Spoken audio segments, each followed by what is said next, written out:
April মাসের ঘোষণা করেছেন।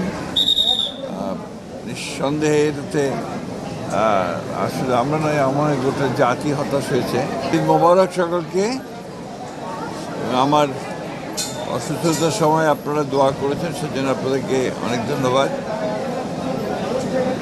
আমরা সবসময় বলে এসেছি যে আমরা দ্রুত নির্বাচন চাই, এবং এটাই আমরা আপনার আশা করেছিলাম যে ডিসেম্বরের মধ্যে নির্বাচনের তারিখ ঘোষণা করা হবে।